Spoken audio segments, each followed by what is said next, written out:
Monsieur Maurice Kitoko, merci d'avoir accepté cette invitation à l'occasion de la Journée mondiale de la liberté de presse.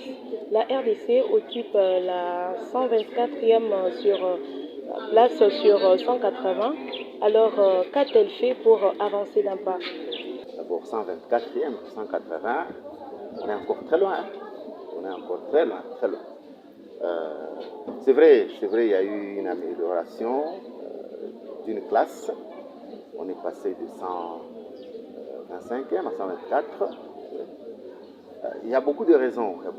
Parce que d'abord, si on doit contextualiser la chose, ce classement-là, c'est par rapport au respect de la liberté de presse dans différents pays. Les pays qui respectent la liberté de presse, il y a très peu de cas de violation de la profession elle-même ou de violation à l'endroit des journalistes. Donc, on ferme moins les maisons de presse, on arrête rarement les journalistes, il y a moins de tueries, il y a moins d'enlèvements. Donc, si toutes ces conditions-là sont réunies, à ce moment-là, on peut vous considérer comme étant un pays qui respecte la liberté de la presse. Eh bien, nous, si on dit que nous venons de faire d'un pas, c'est que les cas de violation à l'endroit des médias, à l'endroit des journalistes, ont diminué. Voilà un peu ce que je peux dire. Ça veut dire que si on comparait avec les temps anciens, si par exemple, dans un mois, on arrêtait 10 journalistes, c'est qu'on peut considérer que dans cette période ici, au lieu d'arrêter 10 journalistes, on en a arrêté 8, ce qui est un avantage par rapport à la presse. Alors, qu'est-ce qui reste encore à faire puisque c'est une lutte de tous les jours? Eh bien, ce qui reste à faire, madame, c'est toujours cette lutte-là.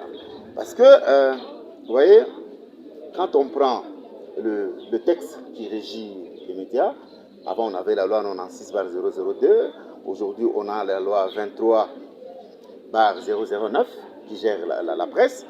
Cette loi-là vient orienter, vient donner les garde-fous aux gens de la presse. Comment ils doivent fonctionner pour ne pas avoir de problème avec l'État lui-même, avec la population aussi. Mais de l'autre côté, il y a la corporation elle-même, je parle des journalistes, je parle de l'UNPC, qui eux-mêmes, déjà avant de connaître les violations des gens de l'extérieur, des gens qui sont contre ceux qui manipulent la vérité, ça va? Avant que ces gens-là ne s'en prennent aux journalistes, la corporation a mis sur pied un code d'éthique et de la déontologie. Si tu respectes ce code d'éthique et de la déontologie journalistique, tu n'auras pas de problème, je dis bien des problèmes, avec ceux qui veulent cacher certaines informations liées à la gestion du pays, liées au monde entier. Tu n'auras pas de problème avec eux si tu respectes le code d'éthique et de la déontologie. Si tu travailles dans la vérité, lors de la collecte, lors du traitement et lors de la diffusion de l'information, vraiment dans la vérité.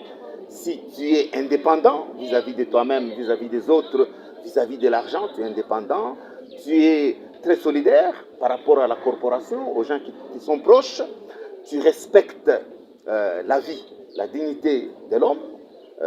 Si tu respectes tous ces éléments-là, tu auras moins de problèmes avec les gens qui veulent cacher certaines informations.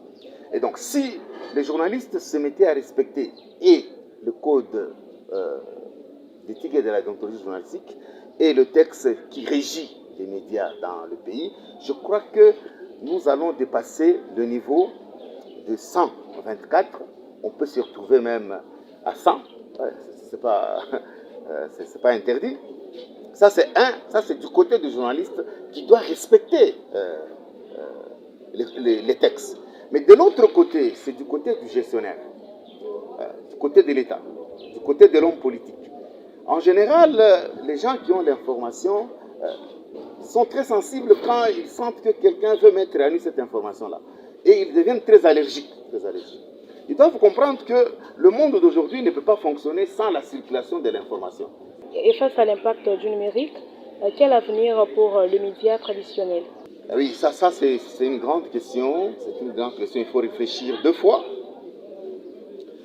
Le numérique est en train de monter à une vitesse très grande. Le numérique vient bouleverser le fonctionnement des médias traditionnels. Les médias traditionnels, quand un événement s'est passé à 9 h, il fallait attendre à 13 h ou à 20 h pour que cet événement-là soit diffusé. Aujourd'hui, d'ailleurs c'est comme ça, avant que la caméra d'une chaîne n'arrive quelque part, il y a déjà quelqu'un qui a son smartphone, qui a déjà filmé, qui a déjà posté. Et donc la caméra arrive en retard, l'information est déjà partie. Le journal que nous allons donner le soir sera lequel? Sera le journal qui reprend tout ce qui a été déjà diffusé le long de la journée, où il faut qu'il y ait une touche. Et justement, moi je me bats aujourd'hui pour une touche particulière. On doit sentir la différence entre cet amateur-là qui a récolté les données et qui les a diffusées sans traitement. On doit sentir la touche professionnelle. Monsieur Maurice Kitoko, merci d'avoir répondu à toutes nos questions. Merci pour tout.